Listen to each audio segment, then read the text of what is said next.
स्वागत है आप सभी का चौथी कक्षा के ई लर्निंग हिंदी की कक्षा में। और आज हम लोग आपके रिमझिम 4 का 7वां पाठ दान का हिसाब जो हम लोगों ने पिछली कक्षा में किया था उसके आगे वाले अंश का पाठ पढ़ेंगे। ठीक है, तो आप सभी अपनी पाठ्यपुस्तिका की पृष्ठ संख्या 53 देखेंगे। 53 निकाल लीजिए सभी।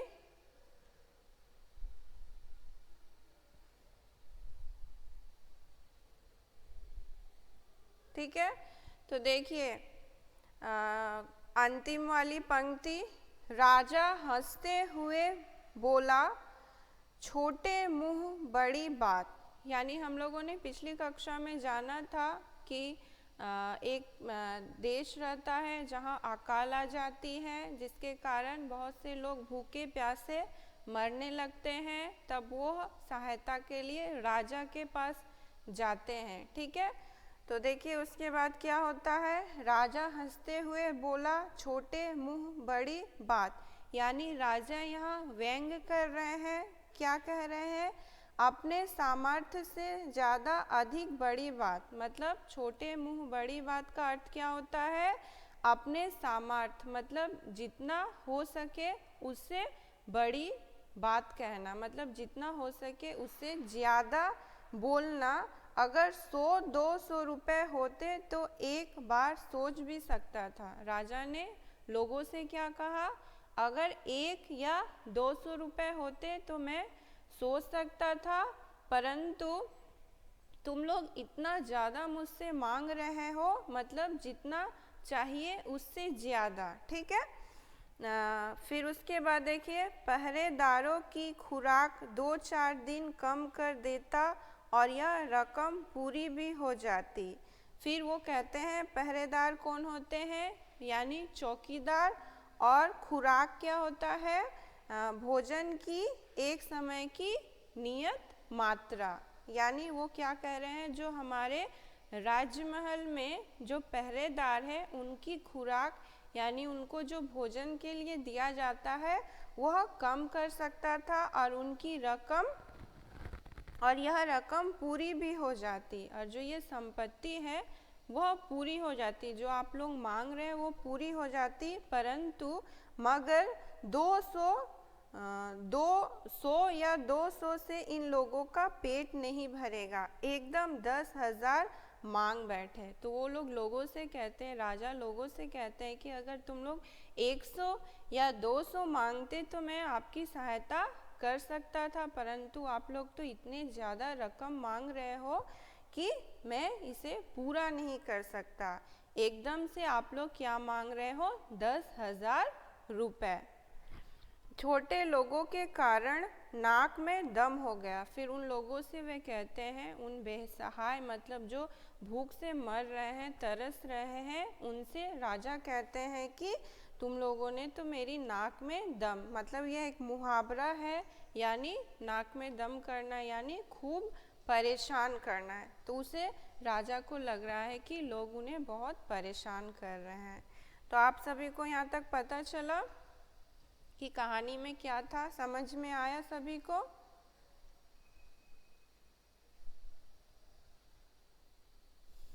अच्छा, श्रेया प्रेजेंट। रिस्पॉन्स कीजिए चैट बॉक्स में। समझ में आई यहाँ तक कहानी?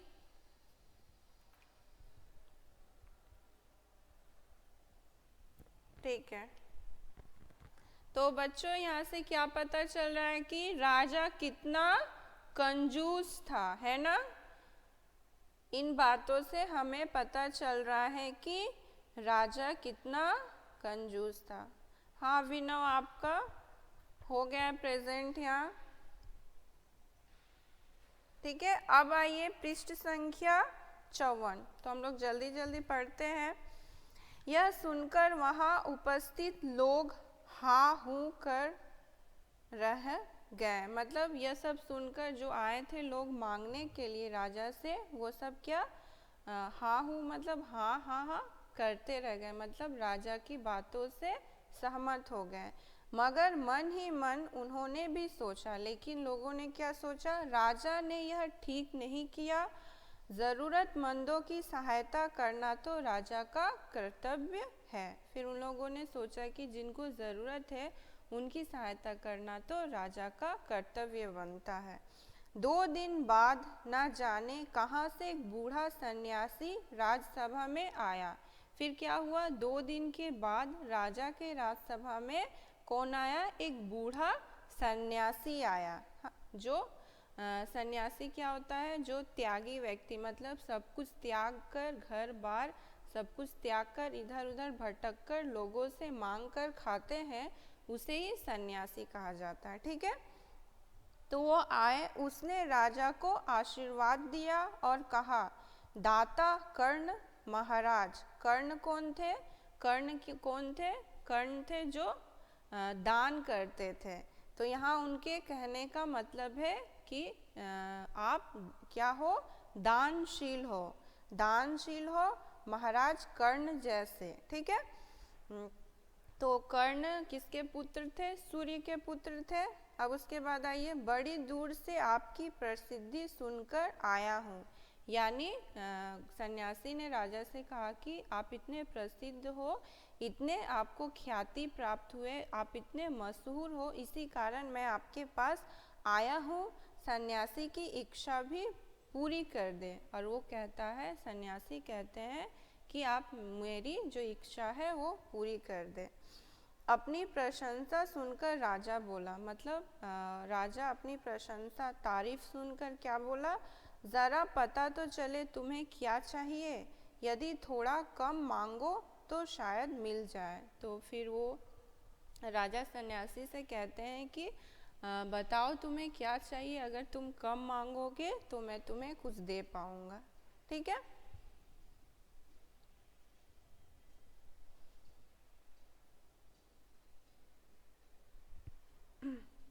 अब देखिए उसके बाद सन्यासी ने कहा, मैं तो सन्यासी हूँ, मैं अधिक धन का क्या करूँगा। फिर वो कहते हैं कि मैं तो सन्यासी हूँ, मैं तो मांग कर खाता हूँ, तो मैं अधिक धन का क्या करूँगा। मैं राजकोष से 20 दिन तक बहुत मामूली भिक्षा प्रतिदिन लेना चाहती हूँ। भिक्षा यानी भीख, प्रतिदिन यानी हर दिन। वो चाहता है कि वो 20 दिन तक क्या चाहिए उसे, मामूली भिक्षा यानी भीख चाहिए प्रतिदिन, हर दिन उसे भीख चाहिए। कितने दिनों के लिए, 20 दिनों के लिए। मेरा भिक्षा लेने का नियम इस प्रकार से, फिर वो भिक्षा यानी भीख लेने का नियम बताते हैं किस प्रकार से है। नियम यानी तरीका, मैं पहले दिन जो लेता हूँ दूसरे दिन उसका दुगुना लेता है। मतलब वो जो पहले दिन लेंगे वो दूसरे दिन उसका दोगुना लेंगे। यानी अगर वो 100 लेंगे पहले दिन, तो दूसरे दिन कितने लेंगे, 200 रुपये। ठीक है, फिर तीसरे दिन उसका दुगुना, मतलब दूसरे दिन का फिर दुगुना, 200 दूसरे दिन, और तीसरे दिन कितना हो जाएगा, 400। मतलब ये हम लोग मानकर चल रहे हैं। फिर चौथे दिन तीसरे दिन का दुगुना, और तीसरे दिन जो हमारा 400 मिला, चौथे दिन वो कितना लेंगे, 800 रुपये। सबको यहाँ तक समझ में आया भिक्षा वो कैसे लेंगे। ठीक है, अब देखिए इसी तरह से प्रतिदिन दुगुना लेता जाता हूँ। मतलब वो दुगुना यानी 10 दिन तक दुगना भिक्षा लेते रहेंगे। यानी पहले दिन का दूसरे दिन दुगना, दूसरे दिन का तीसरे दिन दुगना, तीसरे दिन का चौथे दिन दुगना, उस तरह वो 10वें दिन तक 9वें दिन का दुगना लेंगे। ठीक है, भिक्षा लेने का मेरा यह तरीका। फिर वो अपना उपाय बता देते हैं। अब आइए उसके बाद वाली पंक्ति,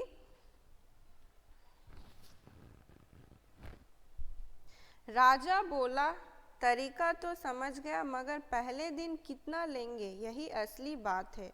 2-4 रुपए से पेट भर जाए तो अच्छी बात है, मगर एकदम से 20-50 मांगने लगे तब तो 20 दिन में काफ़ी बड़ी रकम हो जाएंगी। तो यह राजा बोलता है, बड़ी रकम यानी बहुत अधिक पैसा हो जाएगा। वो क्या बोल रहे हैं कि 1-2 रुपए ऐसे लेने के लिए। ठीक है, सन्यासी ने हंसते हुए कहा, महाराज मैं लोभी नहीं हूँ। लोभी का अर्थ होता है लालची।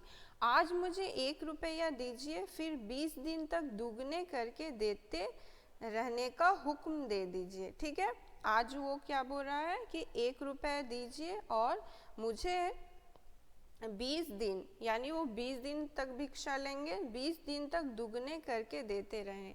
यानी पहले दिन का दुगना दूसरे दिन का दुगना तीसरे दिन, इस प्रकार 19वें दिन का दुगना वो क्या लेंगे, 20वें दिन। सबको यहाँ तक समझ में आया?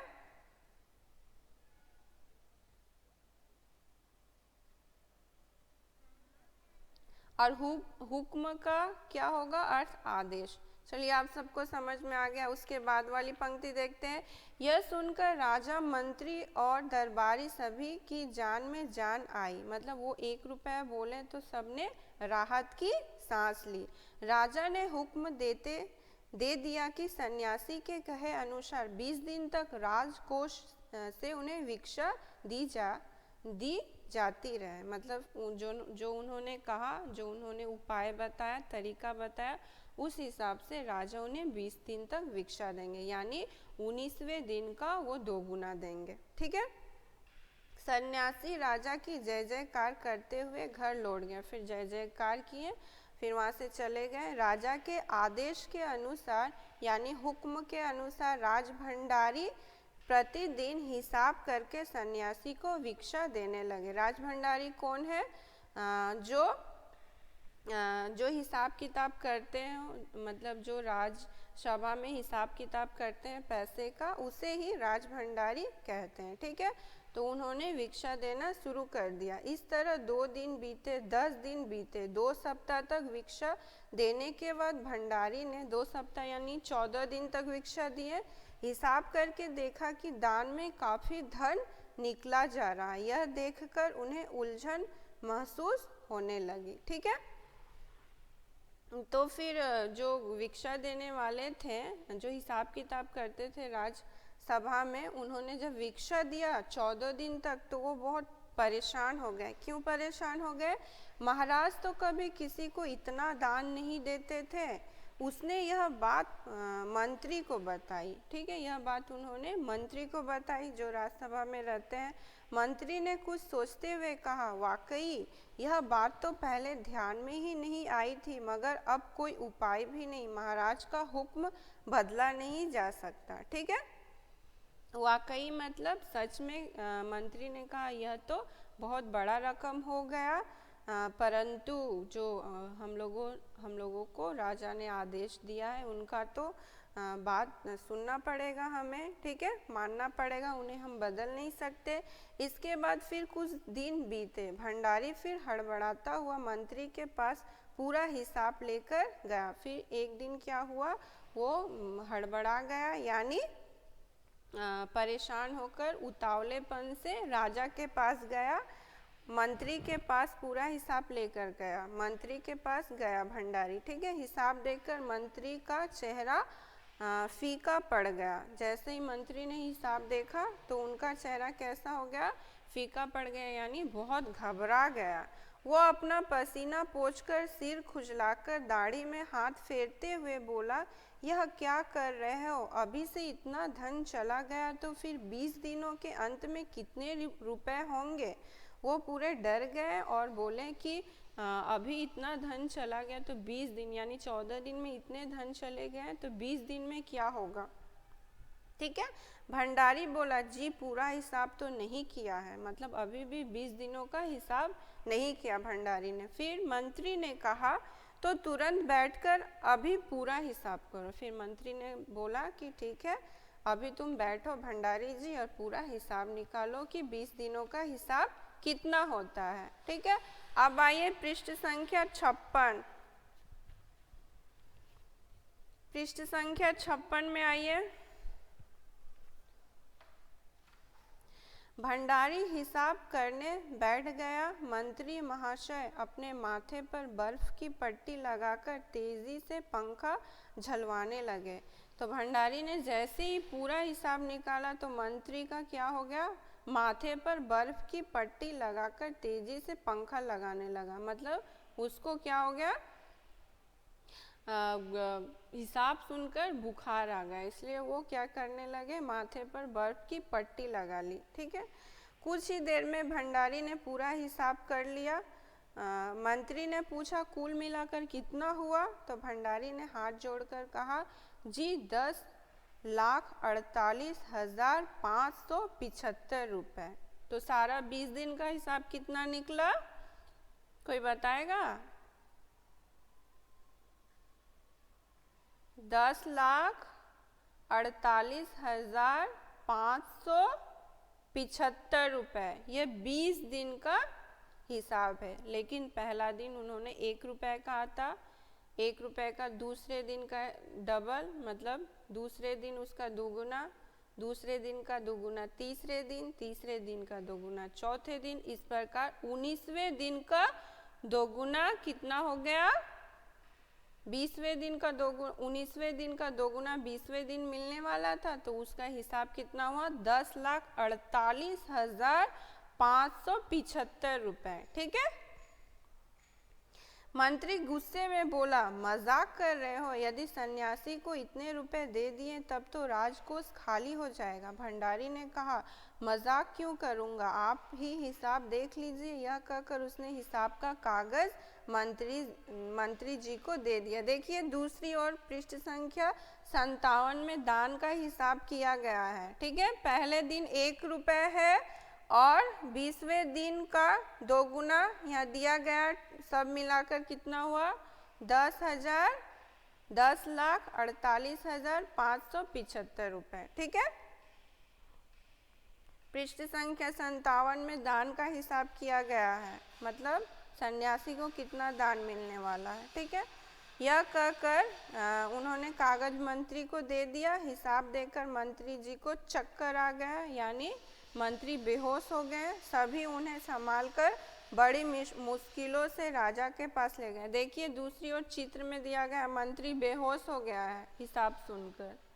ठीक है, राजा ने पूछा क्या बात है। मंत्री बोले महाराज राजकोष खाली होने जा रहा है। राजा ने पूछा वो कैसे। तो मंत्री बोले महाराज सन्यासी को आपने भिक्षा देने का हुक्म दिया है। ठीक है, अब देखिए पृष्ठ संख्या 57। मगर अब पता चला है कि उन्होंने इस तरह राजकोष से करीब 10 लाख रुपए झटकने का उपाय कर लिया है, मतलब जबरदस्ती लेने का उपाय कर लिया है। राजा ने गुस्से से कहा मैंने इतने रुपए देने का आदेश तो नहीं दिया था, फिर इतने रुपए क्यों दिए जा रहे हैं, भंडारी को बुलाओ। मंत्री ने कहा जी सब कुछ आपके हुक्म के अनुसार ही हुआ है, आप खुद ही दान का हिसाब देख लीजिए। राजा ने उसे एक बार देखा, 2 बार देखा, इसके बाद वो बेहोश हो गए। फिर राजा भी दान का हिसाब देकर बेहोश हो गए। ठीक है,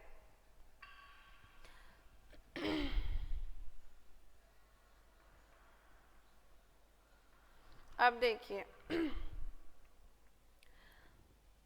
काफ़ी कोशिशों के बाद उनके होश में आ जाने पर लोग सन्यासी को बुलाने दौड़े। सन्यासी के आते ही राजा रोते हुए उनके पैरों पर गिर पड़ा। बोला दुहाई है सन्यासी महाराज, मुझे इस तरह जान माल से मत मारिए। मतलब क्या कहते हैं, जान माल यानी जिंदगी और धन संपत्ति से मत मारिए। यह बात राजा किससे कह रहा है, सन्यासी से। जैसे भी हो एक समझौता करके मुझे वचन से मुक्त कर दीजिए। फिर वो बोलता है कि जैसे हो सके एक वचन से मुझे मुक्त कर दीजिए, परंतु मैं इतना बड़ा रकम आपको नहीं दे पाऊंगा। वचन से मुक्त करना यानी अपने शब्दों को वापस ले लीजिए, जो आपने कहा उसे वापस ले लीजिए। ठीक है, अब देखिए पृष्ठ संख्या 58।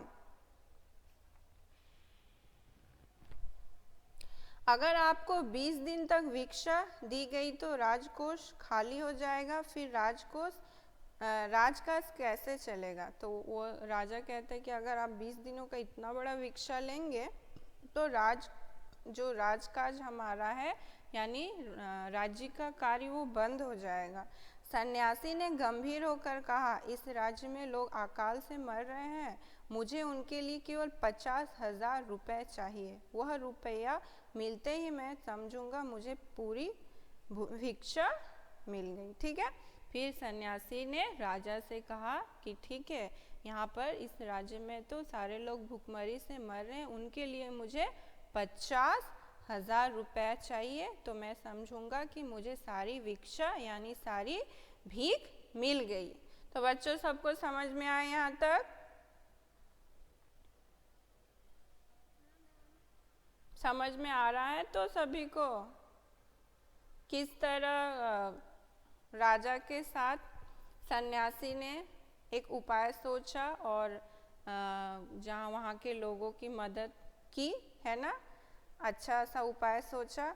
फिर देखिए राजा ने कहा, परंतु उस दिन एक आदमी ने मुझसे कहा था कि लोगों के लिए 10,000 रुपये भी बहुत होंगे। सन्यासी ने कहा, मगर आज मैं कहता हूँ कि 50,000 से एक पैसा कम नहीं लूँगा। ठीक है, तो इस तरह बातें हुई उन दोनों में। राजा गिड़गिड़ाया यानी प्रार्थना किया, मंत्री गिड़गिड़ाया, सभी गिड़गिड़ाए, मतलब सभी ने प्रार्थना की सन्यासी को, मगर सन्यासी अपने वचन पर डटा रहा यानी अपने बातों पर डटा रहा। आखिरकार लाचार होकर राजकोष से 50,000 रुपये सन्यासी को देने के बाद ही राजा की जान बची। लेकिन अंतिम में क्या हुआ, राजा को राजकोष से 50,000 देने ही पड़े। ठीक है, जान बची यानी उन्हें राहत मिली। पूरे देश में खबर फैल गई कि अकाल के कारण राजकोष से 50,000 रुपये राहत में दिए गए हैं। ठीक है, पूरे देश में यह खबर फैल गई कि राजकोष से लोगों के लिए जो भूखमरी से मर रहे हैं उन्हें दिया जाएगा। ठीक है, राहत यानी जो परेशान लोगों के लिए सहायता में दिए गए पैसे हैं। ठीक है, उसके बाद सभी ने कहा, हमारे महाराज कर्ण जैसे ही दानी हैं। हमारे, फिर लोगों ने कहा कि जो राजा थे वो कर्ण जैसे ही दानी हैं, यानी दिल खोलकर दान करने वाले। और यह कहानी किसने लिखी है? सुकुमार राय ने। ठीक है, तो इस तरह सन्यासी ने सभी लोगों की जान बचा ली। तो बच्चों आपको यह कहानी पसंद आई? तो मैं इसके प्रश्न उत्तर आपको ई पोर्टल में दे दूंगी। ठीक है, वहाँ से आप लोग लिख लीजिएगा। ठीक है, और अच्छे से परीक्षा की तैयारी कीजिए। टर्म 1 की मैंने सिलेबस दे दिया है ई पोर्टल में, साथ में मैंने लाइव क्लास में भी बता दिया था। तो आपको PT1 और टर्म 1 दोनों का सिलेबस पढ़ना है। MCQ टाइप्स क्वेश्चन आएंगे। ठीक है, उसमें 4 ऑप्शंस रहेंगे।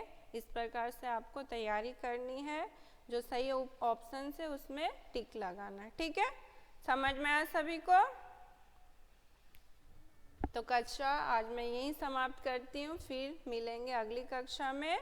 अच्छे से रहिए, स्वस्थ रहिए, घर में रहिए, पढ़ाई कीजिए। ठीक है,